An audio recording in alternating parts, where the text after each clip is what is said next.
Okay, so recently I picked up this toy box at a car boot sale. It was a bit of a bargain, but we've done our bedroom in a coastal kind of style, so really nautical. We've got really lovely like creams and taupes and pastel blues, and the bright pink blanket box probably isn't on that theme, so it needs a bit of a restyling.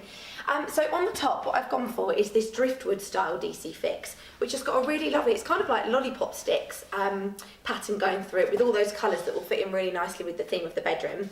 I've teamed it with a solid grey and a solid white DC Fix, which I'm going to use for these front sections and a strip around the lid of the box as well.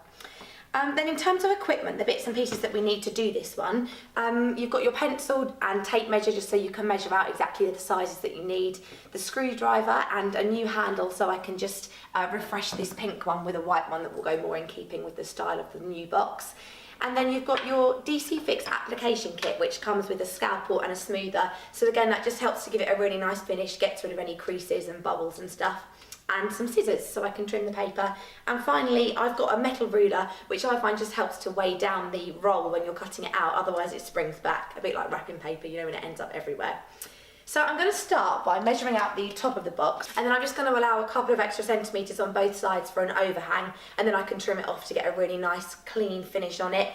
I just like to trim it down so you reduce some of the bulk of having the roll on there, otherwise you find that this can be a bit weighty, and when you start sticking it on, it pulls the plastic back, so I'm just going to reduce some of that by trimming it down. And there are grid lines on the back of the backing paper as well, so you can just use those, they're in centimetre blocks. Okay, so now I've got the top section paper ready to go, and where I've got the two straight edges which haven't been cut, so I know that they're completely straight, I'm going to line those up with the front and end of the box, and then I'm going to trim at the back, so I haven't got to trim all four edges. So now we just peel back the edge of the paper, and I always like to create a lip that you can just pull back on, so if you go all the way along the end, just create a crease. And then you've got something to grip onto as you put it back. So the thing with DC Fix as well is it is repositional, so as you go, if you find that you've got a bit that's gone a bit wonky, or maybe there's a crease or a bubble that you can't get out using the smoother, you can just pull the paper back and reposition it, so you don't have to fret that once it's on, that's it, it's all fixed and it's all over, game over. It's not like that at all, you can redo it if you need to. So this is your best friend in this situation. You've got a felt covered side on the smoother, and you can just use that to ease out all of the bubbles, and you push towards the edges so obviously the air can escape. So I'm just going to start by doing that on the end there where I've adhered it, and then using that lip of paper that we started to pull back, going from side to side, I'm just going to keep peeling that paper back and keeping an eye on the front. I really want to try and keep that straight and flush against the edge.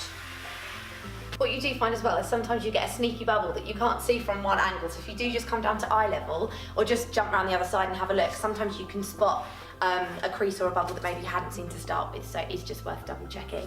Right, I think that's all good. What I'm going to do now is just use the scalpel from the application kit and trim around the edges. This has got rounded corners on the lid of the blanket box, so I just need to make sure that I push that right in up against the lip of the edge. Okay, so that's the lid done, and as I said, we've gone for the nautical style theme on the top. That's going to be way too busy, I think, if I cover the whole box in that, so now I'm going to jump to the front sections. The first thing to do is take off the sparkly pink handle because we're going to upgrade that to something a bit more in keeping. So I'm just going to use the screwdriver. And then what I've done is pre-cut sections for this main front panel, because obviously now I'm working on a completely flat surface, which is much easier, and I've gone for a grey for this bit. And then for the banded section all the way across the front and sides, I've pre-cut some white block sections, and again these are oversized, and I'll use the scalpel to trim them down, particularly because there's a curved edge here. I don't want to cut that exactly to size, it's easy to just trim it away. So with this grey bit to start with, you'll notice that there's, I don't know if you can see, kind of like an alcove, maybe a centimetre or so, which means there's an internal corner that I need to push the plastic into. So what I've done is allowed an overhang, so measured this section, then added a centimetre for the alcove bit, and then added a bit on as well so I can trim away.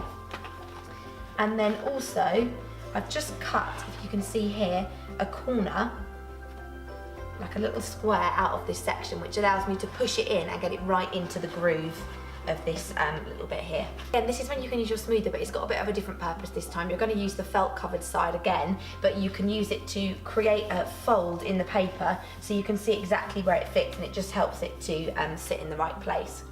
Okay, so once you've done that first side and got it all lined up, you can just peel back the rest of the plastic and work all the way across the front section, and just take your time, again using this to really make sure you get into the edges. Okay, so just finishing off the other side and making sure I've got it right into the edges in this corner too.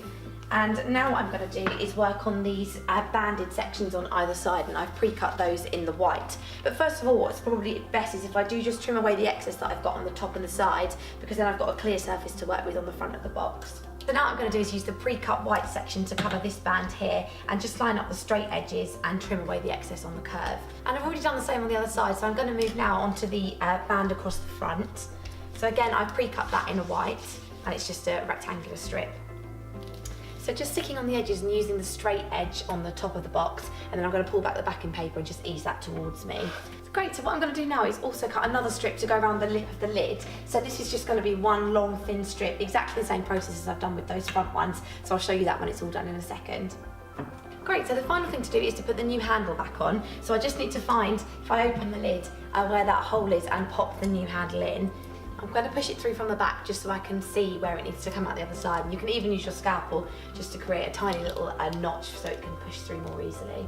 So that's it, all done and dusted. I'm really, really pleased with this. I think the driftwood looks really beautiful on the top. I love that nautical sort of pastel taupes and natural colours that I think will go really beautifully in our coastal themed bedroom. And you certainly wouldn't know that this was covered in stickers and pink and white paint underneath. So it just has revamped it, given it a completely new lease of life. And I'm going to go and pop that at the end of our bed now, and we're going to use it as a blanket box.